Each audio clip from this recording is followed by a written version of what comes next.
পশ্চিমবঙ্গের ২০২৬ সালের বিধানসভা নির্বাচনকে কেন্দ্র করে রাজনৈতিক উত্তাপ বাড়তে শুরু করেছে বেশ আগেই। ২০২১ সালে পরপর দ্বিতীয়বার ক্ষমতায় এসেছিল মমতা বন্দ্যোপাধ্যায়ের নেতৃত্বাধীন তৃণমূল কংগ্রেস।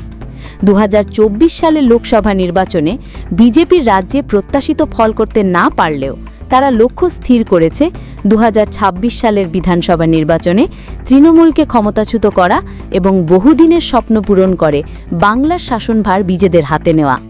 এই লক্ষ্য পূরণের জন্য রাজ্য বিজেপির শীর্ষ নেতৃত্ব থেকে শুরু করে জেলা, ব্লক এবং বুথ পর্যায়ের সংগঠন পর্যন্ত এক সুপরিকল্পিত রূপান্তরের প্রক্রিয়ায় নেমেছে। তাদের প্রধান লক্ষ্য তৃণমূলের শক্তিকে ভাঙা, মানুষের অসন্তোষকে সংগঠিত করা, দুর্নীতি ও প্রশাসনিক ব্যর্থতাকে জনমনে প্রতিষ্ঠা করা এবং বিকল্প সরকার হিসেবে নিজেদের গ্রহণযোগ্যতা বাড়ানো। প্রথম বড় পরিবর্তন আসে সংগঠনের শীর্ষস্তরে।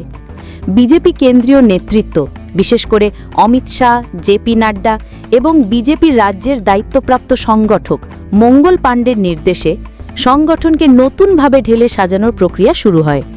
কর্মী সংখ্যা বাড়ানোর পাশাপাশি তাঁরা জোর দেন রাজনৈতিক প্রশিক্ষণ, সামাজিক সংযোগ এবং প্রচারের নতুন পদ্ধতিতে। রাজ্য সভাপতি সুকান্ত মজুমদারকে সামনে রেখে তৈরি হয় নতুন টিম, যেখানে আগের ভুল থেকে শিক্ষা নিয়ে অনেক গুরুত্বপূর্ণ দায়িত্ব নতুন নেতাদের হাতে তুলে দেওয়া হয়। শুভেন্দু অধিকারী, যিনি বর্তমানে রাজ্যের বিরোধী দলনেতা, তাকে কেন্দ্র করে সংগঠনের মুখ হিসেবে এগিয়ে আসার পরিকল্পনা আরও সুস্পষ্ট হয়। তার দায়িত্ব বাড়ানো হয় বিশেষ করে দক্ষিণবঙ্গের জেলাগুলিতে, যেখানে তৃণমূলের আধিপত্য প্রধান চ্যালেঞ্জ। রাজ্যের গ্রামীণ এলাকাগুলিতে প্রবলভাবে গ্রাস করেছে যে দলীয় দুর্নীতি, কাটমানি এবং সরকারি প্রকল্পগুলিতে অসাম্য, সেগুলিকে সামনে তুলে ধরতেই বিজেপি প্রথমে দুর্নীতির বিরুদ্ধে লড়াই প্রকল্প শুরু করে। অভিজিৎ গঙ্গোপাধ্যায়ের মতো নতুন প্রজন্মের নেতাদের মাঠে নামানো হয়, যারা বিচার ব্যবস্থা থেকে রাজনীতিতে এসে এক ভিন্ন ধরনের গ্রহণযোগ্যতা তৈরি করেছেন। বিজেপি বুঝতে পারেনি অতীতে তারা সাধারণ মানুষের সমস্যার সঙ্গে যথেষ্ট সংযোগ স্থাপন করতে পারেনি। এবার সেই ভুল না করার জন্য গ্রামে গ্রামে ঘর যোগাযোগ অভিযান চালানো হয়। প্রতিটি বুথে একটি বিশেষ মিথক্রিয়া কমিটি তৈরির নির্দেশ দেওয়া হয়, যেখানে প্রতি সপ্তাহে সাধারণ মানুষের অভিযোগ শুনে তার রিপোর্ট আকারে রাজ্য নেতৃত্বের কাছে পাঠানোর ব্যবস্থা করা হয়। বিজেপি এবার বুঝে গেছে যে কেবলমাত্র কেন্দ্রীয় নেতাদের ভরসায় বাংলার মতো সাংস্কৃতিকভাবে জটিল এবং রাজনৈতিকভাবে প্রবল আবেগপ্রবণ রাজ্যে ভোট জেতা সম্ভব নয়। তাই স্থানীয় নেতৃত্বকে গুরুত্ব দেওয়া হয়েছে আগের চেয়ে অনেক বেশি। মাটির কাছাকাছি থাকা কর্মীদের মতামতকে মূল্য দিয়ে বিভিন্ন জেলায় নতুন জেলা সভাপতি নিয়োগ করা হয়। বিশেষ করে উত্তরবঙ্গ, যেখানে বিজেপি গত কয়েকটি নির্বাচনের শক্ত ভিত তৈরি করেছে, সেখানে আরও জোর দেওয়া হয়েছে সংগঠন প্রসারে।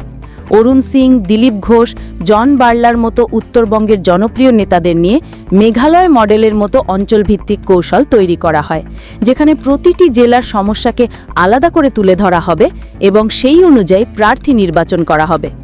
২০২৬ সালের নির্বাচনের আগে বিজেপি যেই বড় কৌশলটি গ্রহণ করেছে তা হল তৃণমূলের সুবিধাভোগী শ্রেণীতে ভাঙন ধরানো। বহুদিন ধরে যারা তৃণমূলের সঙ্গে যুক্ত ছিলেন কিন্তু সাম্প্রতিক বছরগুলিতে দুর্নীতি, অভ্যন্তরীণ গোষ্ঠীদ্বন্দ্ব এবং রাজনৈতিক প্রতিহিংসার কারণে দল ছাড়তে আগ্রহী, তাদের সরাসরি প্রমোশন ও নিরাপত্তা দেওয়ার আশ্বাস দিয়ে বিজেপি নিজেদের রাজনৈতিক ভুবন সম্প্রসারণ শুরু করেছে। কেন্দ্রের বিভিন্ন তদন্ত সংস্থা যেমন ইডি, সিবিআই এর মামলাগুলি বাংলার রাজনীতিতে বিশেষ প্রভাব ফেলেছে।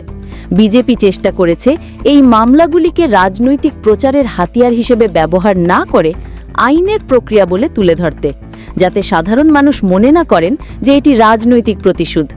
তাদের কাছে মূল বার্তা, তৃণমূলের দুর্নীতি বাংলার উন্নয়ন থামিয়ে রেখেছে।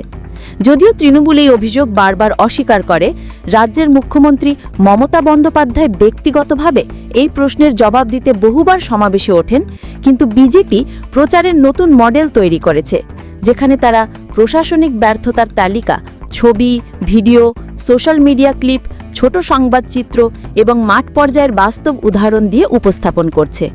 এগুলি রাজ্য জুড়ে ছড়িয়ে দেওয়ার জন্য বিজেপি সাইবার স্বেচ্ছাসেবক বাহিনী নামে একটি ডিজিটাল যোদ্ধা দল তৈরি করেছে, যেখানে তরুণদের যুক্ত করা হয়েছে। 2026 সালের নির্বাচনকে সামনে রেখে বিজেপির সবচেয়ে আলোচিত কৌশল হল ইস্যু ভিত্তিক আক্রমণ। আগের মতো শুধুমাত্র কেন্দ্রের উপর নির্ভর করে মুখ্যমন্ত্রীকে আক্রমণ না করে এবার তারা নির্দিষ্ট ইস্যু আলাদা করে প্রচার চালাচ্ছে। যেমন শিক্ষাক্ষেত্রে দুর্নীতি, শিক্ষক নিয়োগ মামলা, চাকরিবঞ্চিত যুবকের দীর্ঘ আন্দোলন। এসবকে সামনে এনে বিজেপি এমন বার্তা দিচ্ছে যে সরকার বদলানোই একমাত্র উপায়। শুভেন্দু অধিকারী ও অগ্নিমিত্রা পলের নেতৃত্বে শিক্ষক আন্দোলনের সহানুভূতির স্রোত তৈরি করা হয়। শিক্ষাক্ষেত্র রাজ্যের আবেগের জায়গা, তাই এখানে কৌশল আরও সংবেদনশীলভাবে সাজানো হয়েছে। গ্রামীণ অর্থনীতি, কৃষকের বকেয়া, ধান বিক্রি, রেশন দুর্নীতি এসবকেও নীরবে তুলে ধরা হচ্ছে মাঠ পর্যায়ে।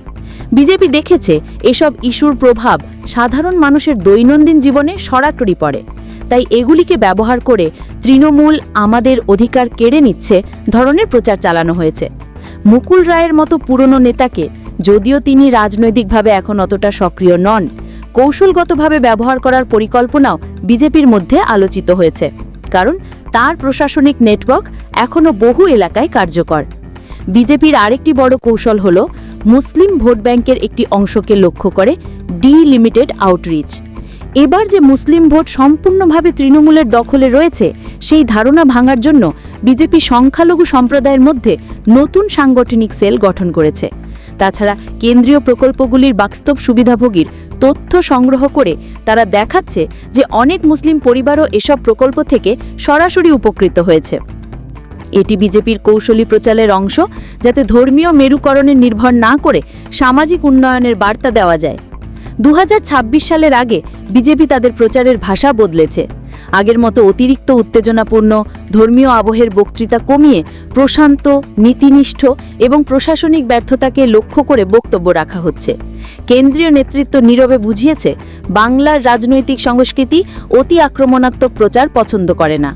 এই জায়গায় শুভেন্দু অধিকারীর আক্রমণাত্মক ভঙ্গির সঙ্গে দিলীপ ঘোষের আগের বিতর্কিত ভাষার ব্যবধান রাখার চেষ্টা করেছে বিজেপি, অর্থাৎ একটি ভারসাম্যপূর্ণ প্রচার। রীতি কখনো কড়া, কখনো নমনীয়। 2026 সালের পূর্ববর্তী বিজেপির অন্যতম আকর্ষণীয় কৌশল হল বেঙ্গল স্টোরিজ। এখানে তারা বাস্তব মানুষের অভিজ্ঞতা তুলে ধরে বলছে, কারোর বাড়িতে রেশন মেলেনি, কেউ দুয়ারে সরকার থেকে বঞ্চিত, কাউকে দুর্নীতির শিকার হতে হয়েছে, কেউ স্বাস্থ্যসেবায় ব্যর্থ হয়েছে, আবার কেউ রাজনৈতিক নির্যাতনের ভয়ে নিজের ঘর ছেড়ে পালিয়েছে। এই গল্পগুলি পেশাদার ভিডিও সিরিজ আকারে সোশ্যাল মিডিয়ায় ছড়ানো হয়েছে। তৃণমূলের বিরুদ্ধে রাজনৈতিক নির্যাতনের অভিযোগ বিজেপি বহুদিন ধরে তুলে আসছে, কিন্তু এবার তারা নাম, ঠিকানা, চিত্র, সাক্ষ্য সবকিছু সহ এই প্রচার চালাচ্ছে। এছাড়া বিজেপির কেন্দ্রের সঙ্গে রাজ্যের সম্পর্ককে প্রচারের মূল কেন্দ্রে এনে তারা বার্তা দিচ্ছে যে বাংলা যদি ডাবল ইঞ্জিন সরকার পায় তাহলে উন্নয়নের গতি বেড়ে যাবে। নরেন্দ্র মোদী ও অমিত শাহ বাংলায় 30টিরও বেশি বড় সভার পরিকল্পনা করেছেন, যেখানে কেন্দ্রীয় প্রকল্প, রাস্তা, বন্দর, রেল, শিল্প, আইটি প্রতিটি ক্ষেত্রে উন্নয়নের বার্তা তুলে ধরা হবে। বিশেষ করে দীঘা তাজপুর উপকূল, আসানসোল দুর্গাপুর শিল্প ঘাঁটি, new town Salt Lake IT corridor এসবকে কেন্দ্র করে উন্নয়ন পরিকল্পনা প্রকাশ করা হবে। একই সঙ্গে বিজেপি এবার প্রার্থী নির্বাচনে নজিরবিহীন পরিবর্তন আনছে। আগে যেভাবে সেলিব্রিটি প্রার্থী এনে লাভ হয়নি বলে অভিযোগ উঠত, এবার তারা স্থানীয় জনপ্রিয়তা, সাংগঠনিক দক্ষতা ও শিক্ষা এসবকে গুরুত্ব দিয়ে প্রার্থী বাছাই করার সিদ্ধান্ত নিয়েছে। বিশেষ করে এমন এলাকায় যেখানে তৃণমূল সবসময় জিতেছে, যেমন পূর্ব ও পশ্চিম মেদিনীপুরের কিছু অংশ, দক্ষিণ 24 পরগনা, নদিয়ার কিছু কেন্দ্র, সেখানে বিজেপির শিক্ষিত, পরিচ্ছন্ন ভাবমূর্তি, দুর্নীতিমুক্ত প্রার্থী নামানোর পরিকল্পনা করছে, যাতে নিরপেক্ষ ভোটারদের কাছে তারা গ্রহণযোগ্য হয়। সব মিলিয়ে দেখা যাচ্ছে রাজ্য বিজেপি এখন 2026 সালের নির্বাচনকে কেবল রাজনৈতিক লড়াই হিসেবে দেখছে না, এটি তাদের কাছে অস্তিত্বের লড়াই, বাংলায় নিজেদের জমি পুনর্গঠনের উপায়, ভবিষ্যতে 2030-এর পরবর্তী রাজ্য রাজনীতিতে নিজেদের প্রভাব বাড়ানোর পথ। তৃণমূলের প্রচণ্ড সাংগঠনিক শক্তি, মমতা বন্দ্যোপাধ্যায়ের ব্যক্তিগত জনপ্রিয়তা এবং সরকারি প্রকল্পগুলির সাফল্যকে মাথায় রেখেই বিজেপি নিজেদের কৌশল তৈরি করছে। অথচ রাজ্য রাজনীতির মাঠে অনেকে বলছেন, বিজেপির এই পরিবর্তন ও সুপরিকল্পিত কৌশল যদি মাঠে ঠিকমতো কার্যকর হয়, তাহলে তৃণমূলের জন্য লড়াই আরও কঠিন হয়ে উঠতে পারে। আর বিজেপির কাছেও এটাই সবচেয়ে বড় পরীক্ষা। তারা কি সত্যিই জনমানুষে নিজেদের পরিবর্তনের বার্তা পৌঁছে দিতে পারবে? নাকি তৃণমূলের দীর্ঘদিনের ভোট ব্যাংক ও আবেগের রাজনীতির জোরে আবারও বাংলার কেল্লা অটুট থাকবে? বাংলার মানুষের দিকে এখন তাকিয়ে আছে উভয় দল। 2026 সালের নির্বাচন প্রমাণ করবে কৌশলের লড়াইয়ে কে এগিয়ে থাকলো, তৃণমূল না বিজেপি।